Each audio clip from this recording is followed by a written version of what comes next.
MPSC वर जीवापाड प्रेम करणाऱ्या माझ्या सर्व स्पर्धकांना माझा नमस्कार।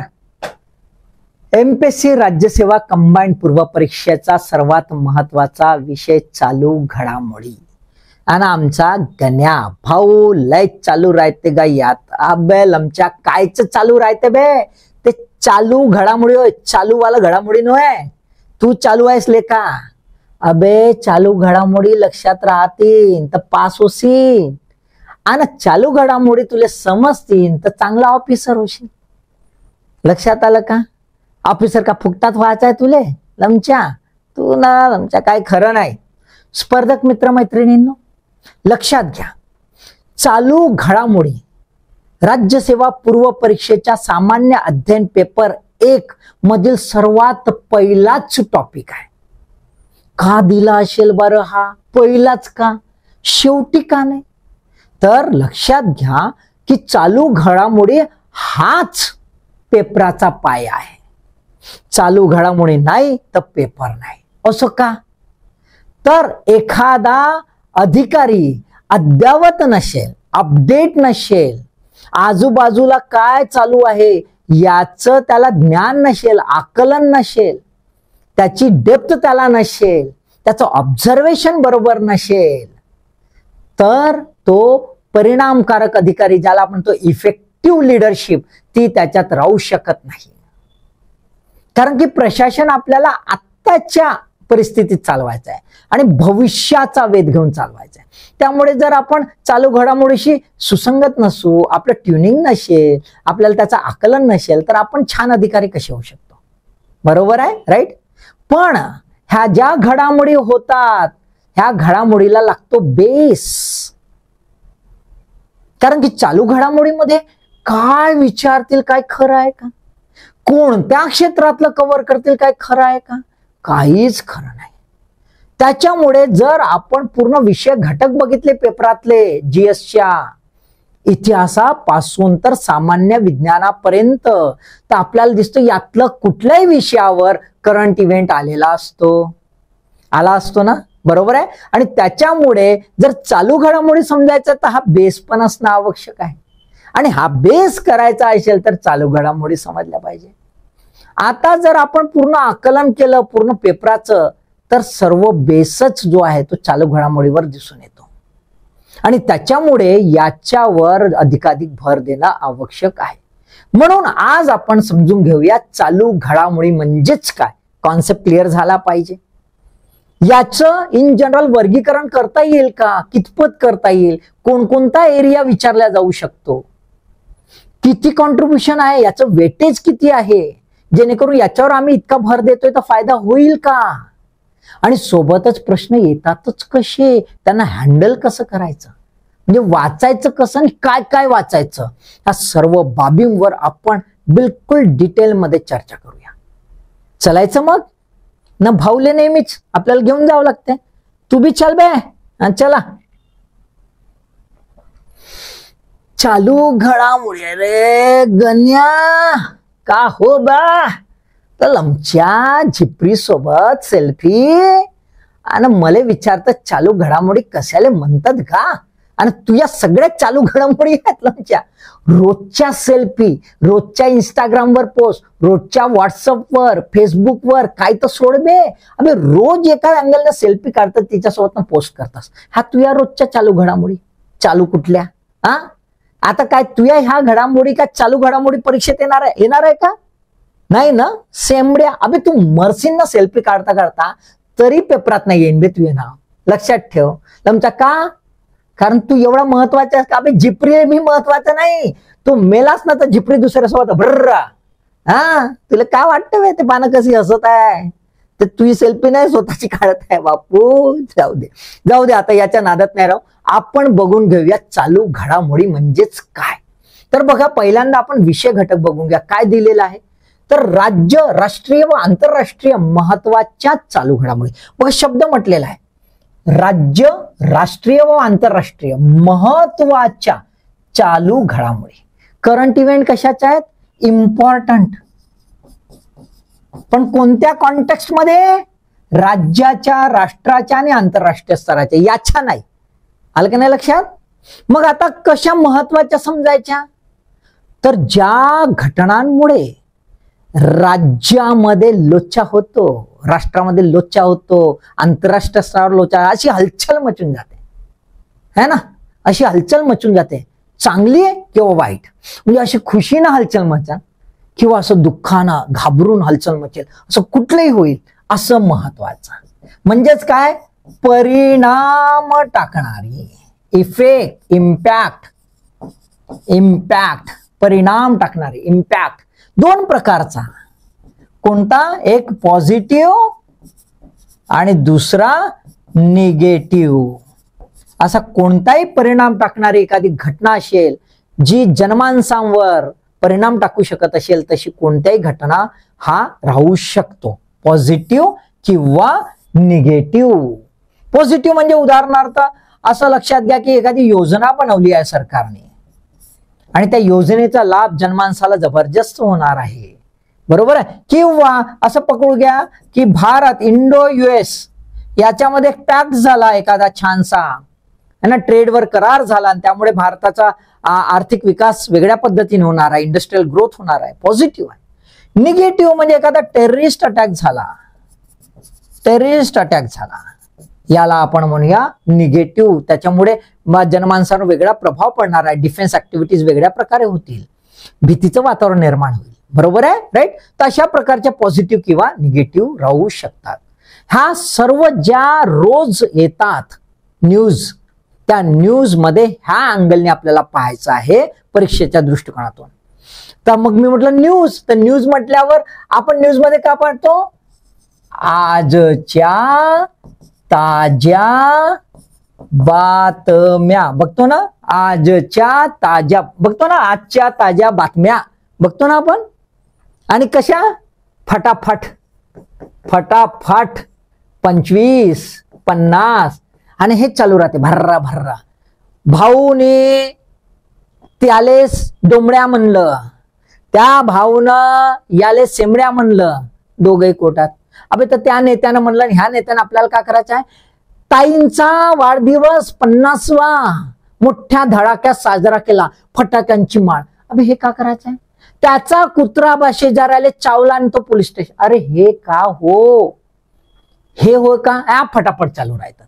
आणि ह्या आज पा सकाळी त्याच फटाफट, रात्री पा त्याच फटाफट, दुसऱ्या दिवशी, आजच्या तर शिळ्या झाल्या तरी दुसऱ्या दिवशी सकाळी त्याच फटाफट, 24 तास फटाफट.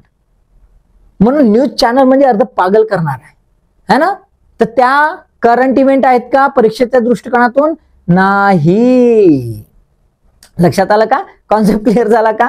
कोणत्या करंट इव्हेंट मध्ये येणार? अशा ज्या राज्य, राष्ट्र आणि आंतरराष्ट्रीय स्तरावर अत्यंत महत्वाचे असतील. लक्षात आलं? आणि त्यामुळे न्यूज चॅनल भालधंदे करायचे नाही. ठीक आहे. तर ढोबळमानानं आपण आता वर्गीकरण बघून घेऊया. वर्गीकरण तसं शक्य नाही आहे, परंतु जनरल स्टडीज मध्ये सामान्य अध्ययनच्या पेपरमध्ये जे काही 6 दिलेले, म्हणजे चालू घडामोडी सोडून 6 दिलेले आहेत, म्हणजे इतिहासापासून तर सामान्य विज्ञानापर्यंत, ते सर्व घटकच इथे येऊ शकतात. कसे? तर एखादा विचार करा, एखादा उत्खननांमध्ये एखादा आर्टिफॅक्ट निघाला, तो त्या तत्कालीन काळातला असेल, कालखंडातला असेल, त्यावर प्रश्न राहू शकतो, थेट राहू शकतो किंवा थेट इनडायरेक्ट राहू शकतो, बरोबर आहे, राईट. एखादा कॉन्स्टिट्युशनल अमेंडमेंट केलं, एखादी कायदा बनला, तो चॅलेंज झाला, तर त्या कॉन्टेक्स्ट मध्ये विचारू शकतात. इकॉनॉमिक पॉलिसी डिक्लेअर केली, बजेट डिक्लेअर केला, बरोबर आहे, तर ते इंडस्ट्रियल पॉलिसी डिक्लेअर केली, किंवा एखाद्या स्टॉक मार्केटमध्ये काही गडबड झाली किंवा एकदम उछाल झाली, तर भौगोलिक याच्याने एखाद्या ठिकाणी पूर आला, ज्वालामुखीचा उद्रेक झाला, काही होऊ शकतं. पर्यावरणीय, आजकाल क्लायमेट चेंज आपण सतत पाहतो, तो आहे. विज्ञान व तंत्रज्ञान, सॅटेलाइट सोडला आहे, डिफेन्स मिसाईल सोडलेली आहे, काहीतरी नवीन तयार केलेल्या आहे, याच्यावरही होऊ शकतं. राजकीय याच्यामध्ये इलेक्शन्स झालेत, सत्ता परिवर्तन झालं, असं त्यावरही प्रश्न राहू शकतात. आंतरराष्ट्रीय संबंधावर राहू शकतात, जसं आता रशिया युक्रेन वॉर चालू आहे, त्याच्यावरही राहू शकतात. कला व संस्कृती, आपण बघितलेलं आहे की क्रिकेट रोजच चालतंय, क्रीडा आहे, पुरस्कार आहे, ड्रामाज आहे, नाटकं होतात, त्याचे पुरस्कार मिळतात, त्याच्यावर आहे. दिनविशेष, रोजचाच दिनविशेष राहतो, रोजच एक नवीन दिन राहतो, तर विशेष दिन कोणता त्यावर विचारू शकतात.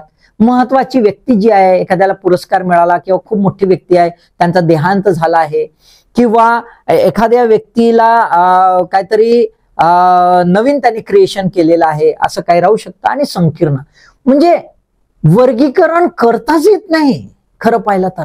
इतका आवाक आहे, फक्त ढोबळमानाने आपण असं केलेलं आहे स्वतःला समजण्यासाठी. आलं की नाही लक्षात. म्हणजे रोजमर्राची जी काही न्यूज असेल जी महत्वाची आहे ती सर्व याच्यात गृहीत धरायची आहे. पण बघा मी सांगितलेलं होतं तुम्हाला की चालू घडामोडी हा कसा पाया आहे, कारण की इतिहासापासून सामान्य विज्ञानापर्यंत काहीही घटना घडल्या रोजमर्रा तर त्या याच्यात येऊ शकतात. बरोबर आहे, राईट. मग त्या ज्या आहेत रोजमर्राच्या वाचताना समजल्या तर पाहिजे की हे का हो लमचं समजायचं नाही. लिहिलं की बाबा इंडियाने बॅलिस्टिक मिसाईल बनवली, इंटरकॉन्टिनेंटल बॅलिस्टिक मिसाईल ICBM. मग म्हणतो आपण हे ICBM हो का, इंटरकॉन्टिनेंटल म्हणजे करते का, तर कॉन्सेप्ट आधी बेसिक माहित असेल तर समजेल ना. बरोबर आहे का नाही. म्हणून खालच्या आधी 6 ते पूर्ण छान प्रिपेअर करायचे आहेत आणि मगच चालू घडामोडी ना ते चालू होऊन जाते. आलं की नाही लक्षात. म्हणून हा पाया आहे हे लक्षात ठेवा. आता किती वर्षाचं करंट इव्हेंट मध्ये सर्वात महत्वाचा प्रश्न असतो की किती कालावधीचं न्यूज मी वाचावी जेणेकरून करंट इव्हेंट मध्ये मी कव्हर करू शकेल.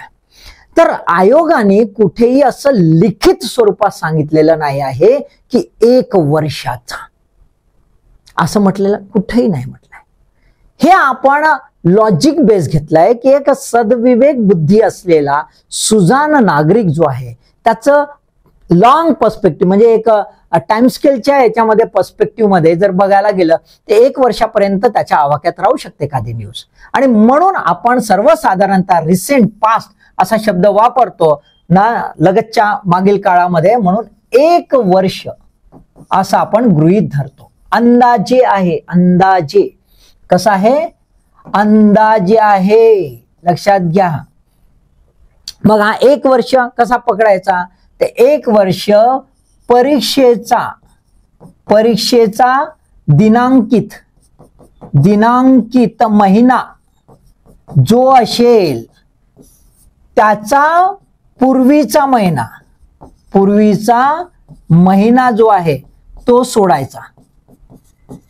म्हणजे 1 महिना सोडायचा. उदाहरणार्थ 6 जून है ना, 6 जून 2024, 6 जून 2024 ला जर पेपर असेल तर 6 मे 2024 इथपर्यंतच वाचायची गरज नाही.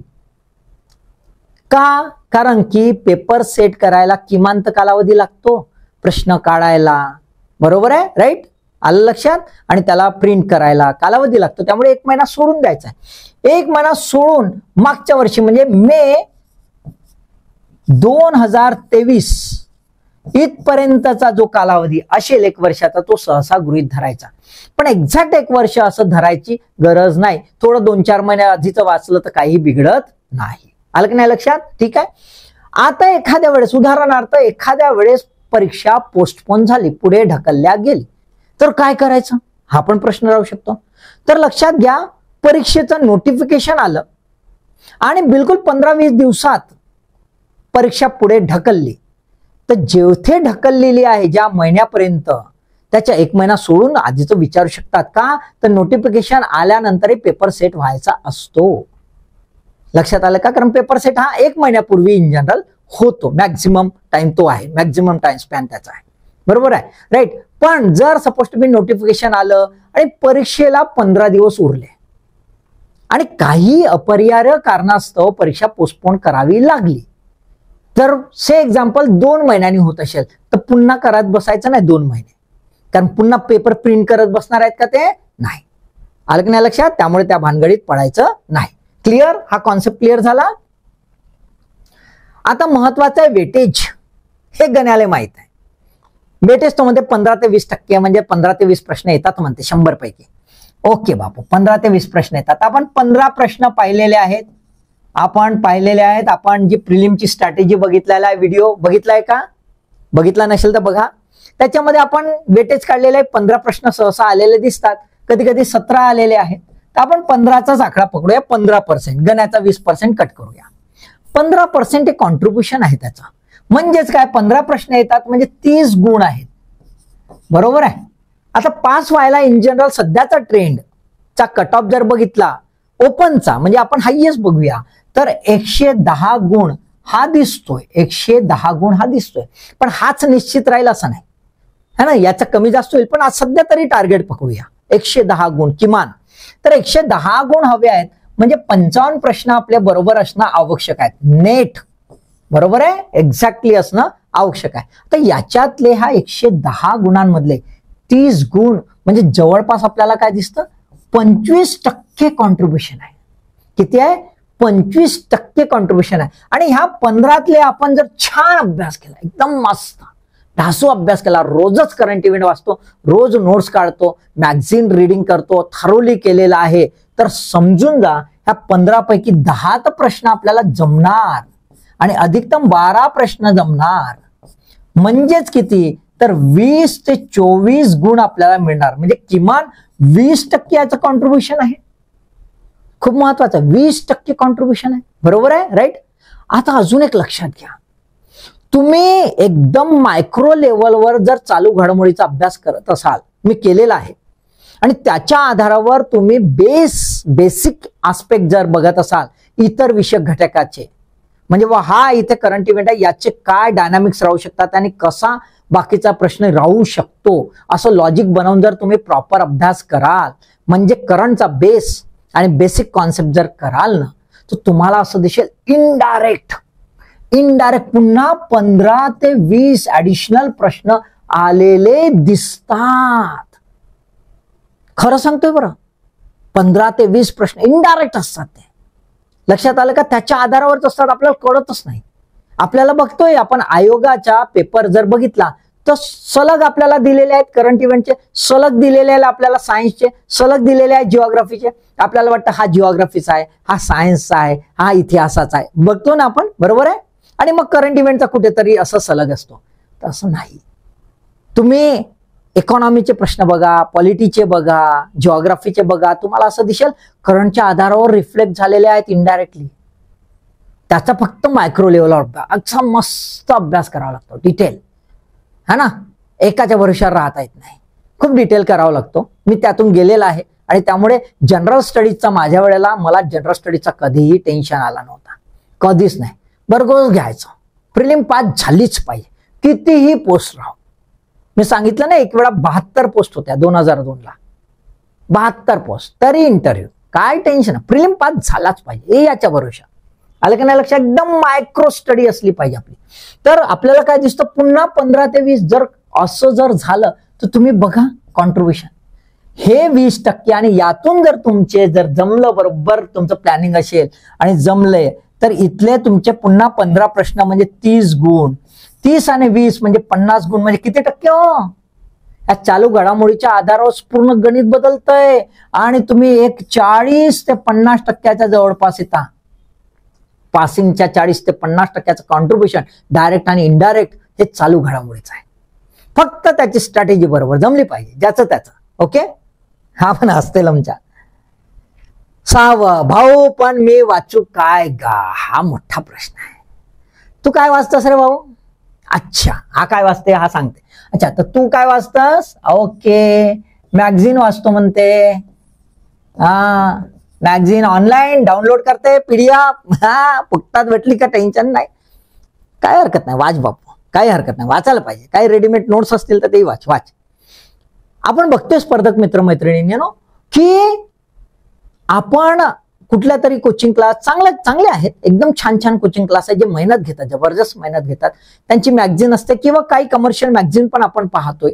मॅगझिन आहेत, मराठी मधल्याही आहेत, इंग्रजी मधल्याही आहेत, मॅगझिन आहेत. तर मॅगझिन प्रत्येक जण वाचतोय, बरोबर आहे ना, प्रत्येक जण वाचतोय.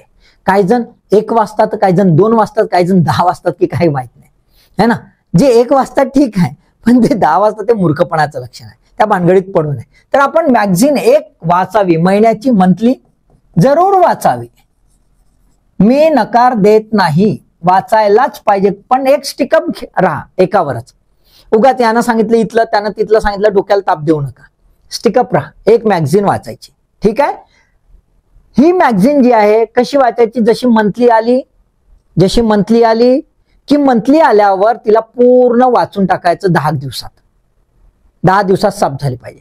त्याच्यानंतर पुन्हा 10 दिवस मिळतात, पुन्हा साफ झाली पाहिजे. त्यानंतर 10 दिवस मिळतात, साफ झाले पाहिजे. किती वेळा?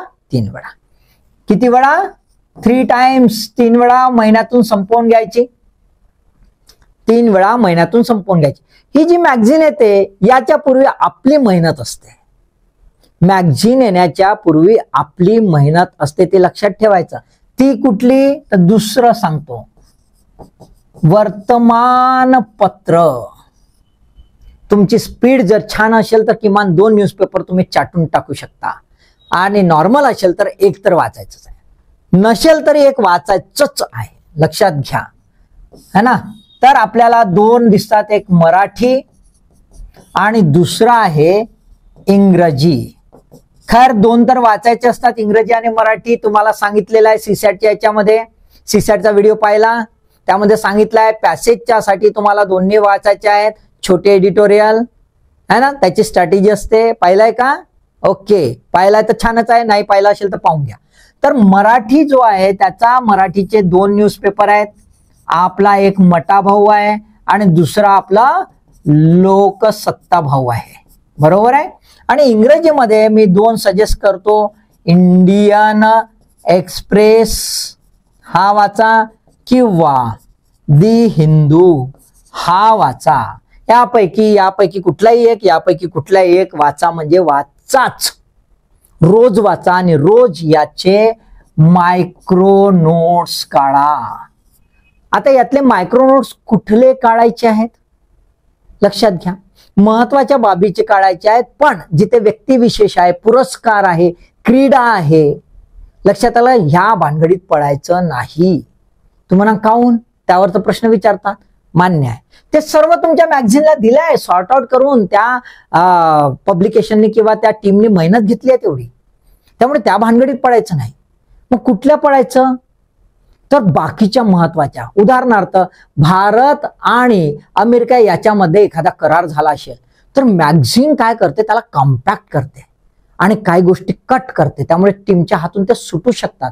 पण तुम्ही रोजच जर न्यूजपेपर वाचता आणि 10 दिवस जर ती न्यूज आली असेल तर त्यातले बारकावे तुम्ही एका पेजवर घेऊ शकता. एक पेज घ्यायचा, असा मस्तपैकी असा पेज घ्यायचा, इथे लिहायचं इंडो US पॅक्ट, आणि मग आजच्या न्यूजपेपरला असेल तर आजची तारीख टाकायची, आजची तारीख टाकून आजचं डिस्क्रिप्शन, उद्याचं, परवाचं तुमचं कसं होईल, एकत्रित येईल, डिटेल राहील. आणि हे आलं की जशी मॅगझिन जेव्हा येते तर महिना तुमचाही कंप्लीट येतो, मॅगझिन येते, मग तुमच्या नोट्स ह्या मॅगझिनच्या मॅटरशी टायअप करायच्या. ह्या मॅगझिनच्या मॅटरशी टाईप करायच्या, म्हणजे ते 3 वेळा वाचून झाली. तुमचं आता आधी झालेलं आहे, मग ती पुढच्या महिन्यात 3 वेळा वाचली तर रिव्हिजन झालं. तुम्हाला आठवतं तुमचं काय ते सुटलेलं त्याच्यात ऍड होत राहतं. आणि अशा प्रकारे कॉम्प्रेहेन्सिव्ह नोट्स आपल्या बनतात आणि मग मात्र आपला करंट इव्हेंट एकदम ढासू होतो. पण जर वर्तमानपत्र तुम्ही करत नसाल तर काही गॅप राहण्याची शक्यता आहे. का? कारण की तिथे थिंक टँक बसलेली आहे आणि थिंक टँक सगळीकडे वॉच करत असते आणि बघते की कोण मुलगा मेहनत घेऊ शकतो.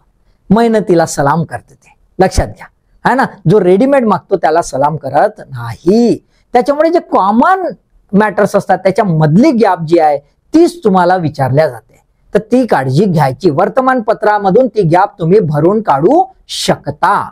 आलं लक्षात? लक्षात आलं? नुसता एकाच्या भरोशावर राहायचं नाही बापू. ठीक आहे.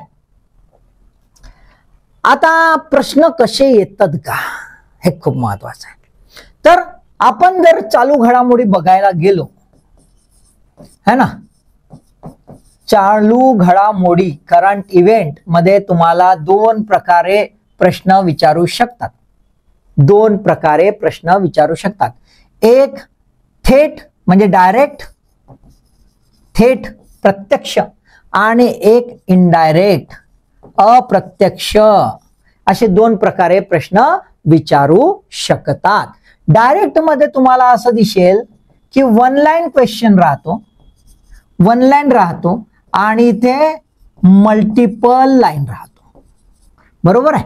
आणि इनडायरेक्ट हा वेगळ्या प्रकारचा. आधी वन लाईन मल्टिपल लाईन समजून घेऊया. इथे तुम्हाला एखादा प्लेस विचारला जाईल, एखादा व्यक्ती पर्सन विचारला जाईल, एखादा डाटा विचारला जाईल, म्हणजे इन्फ्लेशन कसं होतं, काय होतं वगैरे अशा प्रकारे विचारलं जाईल, एखाद्या व्यक्तीबद्दल विचारला जाईल, एखादा कॉन्फरन्स कुठे झालं बा वगैरे, वन लाईन क्वेश्चन्स, बरोबर आहे. ठीक आहे. डायरेक्ट प्रश्न तसे खूप येतात. म्हणजे 15 प्रश्न जर येत असतील तर त्यापैकी 8-9 प्रश्न तर असे डायरेक्ट येतात. त्यामुळे असा अभ्यास फारच सोयीचा होतो. मल्टिपल लाईन क्वेश्चन्स म्हणजे एखादी जर इव्हेंट असेल तर त्या इव्हेंटचं डिटेल्स विचारतात.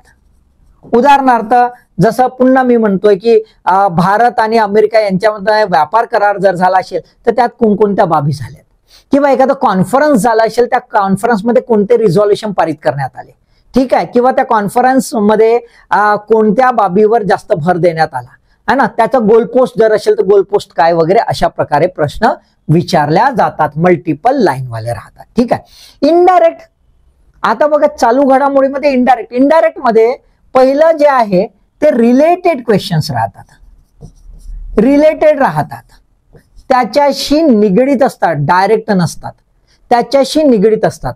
ओके, ठीक आहे. जसं उदाहरणार्थ एखादा कॉन्फरन्स आहे,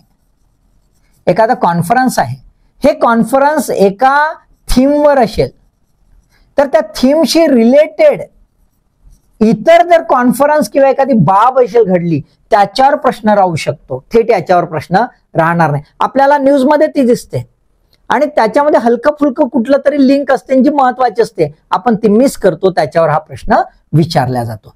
दुसरं जे आहे एखाद्या बाबीचा बेस जो आहे, एखाद्या बाबीचा बेस तो विचारला जातो. उदाहरणार्थ एखादा इन्स्टिट्यूशन जर आता चर्चेमध्ये आलं असेल तर त्या इन्स्टिट्यूशनचे ऑब्जेक्टिव्ह है ना, त्याची स्थापना किंवा काय असं आपल्याला विचारतात. त्याचं हेडक्वार्टर कुठे काय, जेव्हा किती न्यूजमध्ये नाही, न्यूजमध्ये इन्स्टिट्यूशनचा काहीतरी आहे इश्यू, परंतु त्याचे ऑब्जेक्टिव्ह, त्याचे स्ट्रक्चर, त्याचा स्थापना दिवस असं काहीतरी विचारलं जातं. आणि तिसरा महत्वाचा आहे कॉन्सेप्च्युअल. एखादे कॉन्सेप्ट विचारतात. न्यूज आहे पण कुठेही पेपरात दिसत नाही तो प्रश्न आलेला, पण प्रश्न आलेला असतो तो म्हणजे कॉन्सेप्च्युअल असतो. जे 6 सांगितलेले मी त्याच्यातून असतो, म्हणजे इतिहासापासून तर सामान्य विज्ञानापर्यंत त्यामधून आलेला असतो, थिअरॉटिकल आलेला असतो. आपल्याला वाटतं की हा तर करंटचा नाही. त्यातला हा जो पार्ट आहे, हा पार्ट आणि हा थोडाफार पार्ट आहे, हाच पार्ट आपल्याला समजत नाही की करंट इव्हेंटचा आहे आणि तो करंट इव्हेंटच्या पोर्शन मध्ये दिलेला नसतो. पण हा पार्ट मात्र करंट इव्हेंटच्या याच्यात येतो आणि म्हणून म्हणतो आपण 15 प्रश्न आले बा. बाकीचे जे आलेले असतात 10-15 एक्स्ट्रा प्रश्न तर ते ह्या भागातून आलेले असतात, थेट असे दिसून येत नाही. लक्षात आले का? म्हणजेच काय तर प्रश्न कसे येऊ शकतात त्याचं तुम्हाला थोडक्यात समजलंय. आता अभ्यास करताना ह्या अँगलने अभ्यास करायचा की एखादा करंट मध्ये आहे तर तो तसाच वाचायचा की त्याच्या परे जायचा. तर आपण काय करूया, 2 उदाहरणं समजून घेऊया. एकच फॅक्ट्स आहे पण कसे मल्टिपल प्रश्न विचारू शकतात ते पण आपण पाहून घेऊया. बघा, पहिला आहे कॉन्फरन्स ऑफ पार्टीज. तुम्हाला माहित आहे युनायटेड नेशनचं conference, United Nation framework conference on climate change असं एक आहे, बरोबर आहे, राईट. आणि त्याची दरवर्षी बैठक होत असतात, वेगवेगळ्या ठिकाणी होत असते, बरोबर आहे, राईट. आता ह्याच्या कॉन्टेक्स्ट मध्ये बघा, पहिला प्रश्न, नोव्हेंबर 2023 मध्ये COP28 ची बैठक कुठे झाली होती असा प्रश्न आहे. मॅटर सगळीकडे सारखेच दिलेले तुम्ही, चॉईस बघा. दुसरं, नोव्हेंबर 24 ला COP29 ची बैठक कुठे होणार आहे, कुठे होणार आहे. मग याच्यावरून काय दिसतं बरं, ह्या दोघांवरून आपल्याला असं दिसतं की एखादी न्यूज मध्ये म्हणजे 2024 मध्ये पेपर असेल तर 2023 ची न्यूज समजू शकतो, पण आता जून मध्ये पेपर असेल सपोज टू बी, तर नोव्हेंबर 2024 चा कसा प्रश्न. तर आपल्याला काय दिसतंय की एखादी कॉन्फरन्स झाली की पुढची कॉन्फरन्स केव्हा होणार आहे ते डिक्लेअर केलं जातं. कधी कधी पुढच्या कॉन्फरन्सला चर्चा कशावर होणार आहे, कोणत्या मुद्द्यावर होणार आहे हे सुद्धा येतं. त्यामुळे इथे तसाही प्रश्न राहू शकतो की 2024 नोव्हेंबर 2024च्या COPच्या कॉन्फरन्समध्ये कोणत्या मुद्द्यावर भर दिला जाणार आहे असाही प्रश्न राहू शकतो, बरोबर आहे. म्हणजे लक्षात आलं का? इथे काय दिसतो, एखादा इव्हेंट असेल त्या इव्हेंटला बॅकवर्ड बॅकवर्ड आणि फॉरवर्ड लिंकेज आहे, अशा दोन आपल्याला लिंकेज दिसून येतात. पूर्वीचंही विचारल्या जाऊ शकतं, नंतरचंही विचारल्या जाऊ शकतं. त्यामुळे करंट इव्हेंट 1 वर्ष म्हटलं की बस तेवढंच धरून बसायचं, नाही त्याच्या आजूबाजूचं सर्वच पाहायचं. त्यानंतर तिसरं बघा कसं, संयुक्त राष्ट्र जागतिक हवामान बदल रचना अधिवेशनाचे UNFCCC चे सचिवालय कुठे आहे. म्हणजे COP झालं आणि आपल्याला सरळ सचिवालय सेक्रेटरीएट विचारून टाकलं है ना. असं पण बेस विचारू शकतात, बेसिक प्रश्न विचारू शकतात. 4 यांना चॉईस आपल्याला सारखं सारखं दिसतंय, पण उत्तर मात्र वेगवेगळी राहू शकतात. लक्षात आले का, कॉन्सेप्ट लक्षात आला. आता एकदम बघूया की कॉन्सेप्च्युअल प्रश्न कसा विचारला जातो. तर आपल्याला असं दिसतंय की मागे कोविडमध्ये आर्थिक मंदी होती, तर कोविडच्या कॉन्टेक्स्टमध्ये आपण बघितलं की बाबा मंदी किती होती, किती टक्क्यांनी GDP एवढं वगैरे आपण लक्षात ठेवलं. पण आर्थिक मंदी काय याच्यावर प्रश्न राहू शकतो. खालीलपैकी कोणते विधाने आर्थिक मंदीशी निगडीत आहेत असाही प्रश्न राहू शकतो. आर्थिक मंदी आणि डिप्रेशन म्हणजे रिसेशन आणि डिप्रेशन यामधील फरक काय असाही राहू शकतो है ना. तसाच एक प्रश्न बघा इथे, आर्थिक मंदीचे अर्थशास्त्रज्ञांनी इंग्रजी अद्याक्षरामधील विविध प्रकार म्हणजे टाइप्स ऑफ रिसेशन है ना नमूद केले आहे असं म्हणतं. कोविडच्या जागतिक महामारीमध्ये पॅन्डेमिक मध्ये सर्व राष्ट्र विविध प्रकारच्या आर्थिक मंदीच्या विळख्यात सापडले होते. म्हणजे प्रत्येक राष्ट्र काहीतरी वेगवेगळ्या प्रकारात होते असं त्यांचं म्हणणं आहे. भारतामध्ये कोणत्या प्रकारची मंदी होती, मग भारतामध्ये कोणत्या प्रकारची होती हे विचारलेलं आहे ना. तर V प्रकार, W प्रकार, U प्रकार, म्हणजे V असा, त्यानंतर W असा, U असा आणि K असा. तर असे प्रकार आहेत. ट्रॅडिशनल प्रकार हे जे V, U, W असे होते. K प्रकार एक नवीनच प्रकार मधल्या काळामध्ये पोस्ट कोविडमध्ये काही इकॉनॉमिस्टने त्याच्यावर भर दिला की भारतात अशा प्रकारे K रिकव्हरी झालेली आहे रिसेशनची आणि त्याच्यामुळे आपल्याला विषमता वाढलेली दिसून येते असं काही तज्ञांचं म्हणणं होतं. शासनाने त्याला टीका केली, पण नंतर मग मात्र बऱ्याचशा इंटरनॅशनल लेवलवर त्याचं एक्सेप्टन्स पण झालेलं दिसतं. मग अशा प्रश्न राहू शकतात, बरोबर आहे. मग आपल्याला समजलं पाहिजे V कशाला म्हणतात, U कशाला म्हणतात, W कशाला म्हणतात, K कशाला म्हणतात, भारतात कसं आहे ना हे समजणं आवश्यक आहे. ठीक आहे, याचं उत्तर हे आहे. तर आपल्याला काय दिसतंय की असा कॉन्सेप्च्युअल म्हणजे कोविडच्या कॉन्टेक्स्टमध्ये थेट आहे का, नाही आहे, दिसतंय कोविड, पण आपल्याला विचारलेलं मात्र एकदम बेसिक विचारलेलं आहे. तर अशा प्रकारचे प्रश्न विचारू शकतात. आपण काही प्रश्न बघूया, मागील काही प्रश्न म्हणजे तुम्हाला अजून अंदाज येऊन जाईल नक्की है ना. बघा एक एक प्रश्न फास्ट बघूया. थेट प्रश्न कसे येतात. नोव्हेंबर 2022 मध्ये 10वा आंतरराष्ट्रीय पर्यटन मार्ट कोणत्या राज्यात. एकदम सोपा आहे. काही किचकट आहे का, काहीच किचकट नाही है ना. आंतरराष्ट्रीय पर्यटन कितवा, 10वा नोव्हेंबर कोणत्या राज्यात रे बाबा, ते फक्त लक्षात ठेवायचं. कोणता दिनांक है ना, कोणता आहे म्हटलाय काय, नाहीतर काय होतं हे 9वा लिहिलं ना आपण कन्फ्युज, हे सोडून दिलं की आला आपत, आपल्याला करंटच माहित असतं. तसं नाही करायचं. त्यानंतर 2023 मधील महाराष्ट्र राज्याच्या अर्थसंकल्पामध्ये कोणत्या महामंडळाची स्थापना, आता बजेट बरोबर वाचलं असेल तर उत्तर येईल, बरोबर आहे. त्याच्यानंतर संयुक्त राष्ट्राच्या पोषण वर्धन मोहिमे संदर्भात खालील विधाने. म्हटलं तुम्हाला एखादी स्कीम, एखादी योजना, एखादं काहीतरी हे केलं, पॉलिसी बनली असेल किंवा काही रिझोल्युशन, तर त्यातलं डिटेल विचारतात है ना. तर हे आपल्याला काय दिसतंय की न्यूट्रिशन एनरिचमेंट मोहीम आहे, त्याच्यावर हा प्रश्न विचारलेला आहे. तर डिटेल आपल्याला वाचायचं असतं. त्याच्यानंतर यजदी गटाविषयी विचारलेला आहे ना, विधाने विचारलेली आहेत. चूक कोणती, अयोग्य विधाने कोणती. तर इराकमध्ये जे मायनॉरिटीज होते त्याच्यावर विचारलेला आहे, तर तसा प्रश्न राहू शकतो. त्याच्यानंतर पद्मश्री पुरस्काराबाबत जोड्या, म्हणजे पद्मश्री पुरस्कार आपल्याला विविध क्षेत्रातील मान्यवर व्यक्तींना, एक महत्वाच्या व्यक्तींना मिळतो त्यांच्या उत्तम कामगिरीबद्दल. तर त्यांच्या क्षेत्र आणि ते असं, आणि हा खूप कॉमन प्रश्न आहे, खूप ठिकाणी येतो. ठीक आहे, हे फक्त पाठ करायचं असतं. त्याच्यानंतर 2022-23च्या केंद्रीय अर्थसंकल्पात अर्थमंत्री निर्मला सीतारामन यांनी क्रिप्टोकरन्सीवर किती टक्के कर लावण्याची घोषणा केली है ना. कारण की हा महत्वाचा आहे. क्रिप्टोकरन्सीवर सर्व जगामध्ये वाद चालू होता. भारतानेही त्याला करन्सी म्हणून नाकारलं होतं, लिगल टेंडर म्हणून नाकारलं होतं.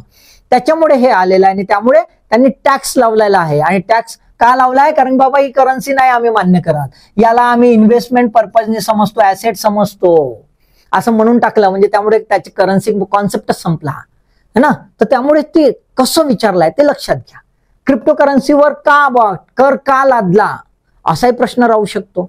त्याला कोणत्या स्वरूपात गृहीत धरलेला आहे शासनाने, असाही प्रश्न राहू शकतो. म्हणजे एकदम कॉन्सेप्च्युअल प्रश्न राहू शकतो, किंवा एकदमच बेसिक क्वेश्चन विचारला जाऊ शकतो. क्रिप्टोकरन्सी नाही विचारणार, लीगल टेंडर काय विचारणार, कारण क्रिप्टोकरन्सीला लीगल टेंडर नाही म्हणून शासनाने घोषित केलं. तर प्रश्न बघा कसे कॉन्सेप्च्युअल लेवलवर राहू शकतात. त्याच्यानंतर बघा पुलवामा क्षेत्र, आपल्याला माहित आहे टेररिस्ट अटॅक जबरदस्त झाला पुलवामा, है ना. आता बघा पुलवामा टेररिस्ट अटॅक आम्हाला एवढंच माहित आहे ते कोणत्या राज्यात आहे, कोणत्या डिस्ट्रिक्ट मध्ये येतो, तर एवढंच आपण विचार केला. त्याच्या पलीकडे प्रश्न बघा इनडायरेक्ट आहे ना, कम्प्लिटली इनडायरेक्ट आहे ना. जरी हा करंट असेल तरी इनडायरेक्ट विचारच केला नाही.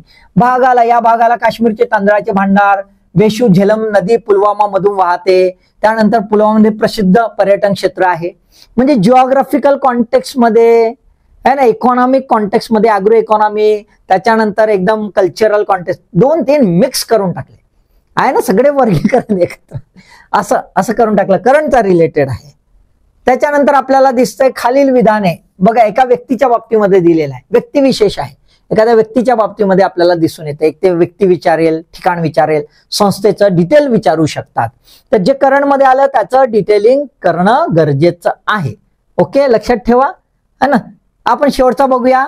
बघा संघ सरकारने जैन समुदायाचा देखील समावेश अल्पसंख्याकांच्या यादीमध्ये केलाय है ना, या संदर्भात विधान दिले आहे. हा एकदम कॉन्सेप्च्युअल प्रश्न आहे, करंटचा आहे पण बेस आणि कॉन्सेप्ट. की मायनॉरिटी कशाला म्हणायची हे माहीत असणं आवश्यक आहे.